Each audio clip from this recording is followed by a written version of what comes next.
Good morning, guys.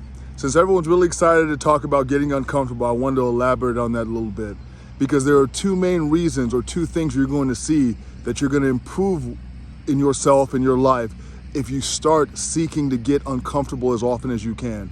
These changes won't happen immediately, but they will happen, and they can help change your life and get you in the direction that you want to go. The number one thing that you're going to see when you seek to be uncomfortable is that you're going to improve those skills in those areas that you know you're not good at right now. Now, you already know skills that you think you're lacking in. We all know that. And so you have to put yourself in a position where you're forced to utilize those skills and forced to improve. If you don't think your people skills are great, get out there and introduce yourself to people you don't know. Yes, it's going to be awkward sometimes. Yes, it's going to be weird sometimes, but you will get better as you get more and more comfortable with it.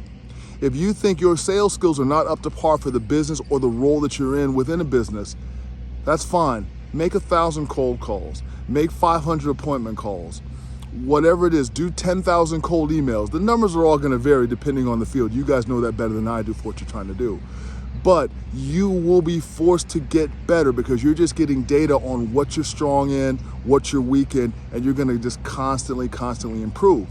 For my martial artists out there, if you feel like your game is getting stagnant, your Muay Thai, your Jiu-Jitsu, your boxing, train with someone who makes you uncomfortable in terms of their technique, in terms of their level. Train in a new gym. People you don't know their game. They don't know your game either, but you don't know what they do well. That discomfort is going to force you to be on point, and it's going to force you to grow your skills to meet the challenge. So one of the most awesome parts about seeking discomfort or getting uncomfortable all the time is that number one thing, you're going to improve in those areas in which you put yourself in uncomfortable situations. And now the number two thing, as you improve, this will happen as well. You will learn to control your emotions and your reactions better. You will be able to be calm in the chaos. It took me a long time to accept this in other things, but a guy explained it to me years ago and it was great. The biggest difference between a high performer at anything and somebody who's mediocre or okay is that high performer is able to stay calm in the chaos and still execute their techniques, right? You don't get flustered when a prospect says no. A great salesman continues to execute. You don't get worried if you're in a bad spot in Jiu-Jitsu or Muay Thai.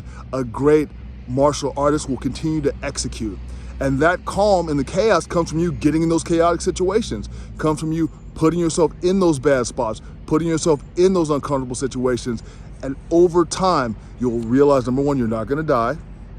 And number two, you'll start getting calmer and calmer and calmer, or you'll be unaffected mentally or emotionally by what's going on. You will simply execute and do what you need to do.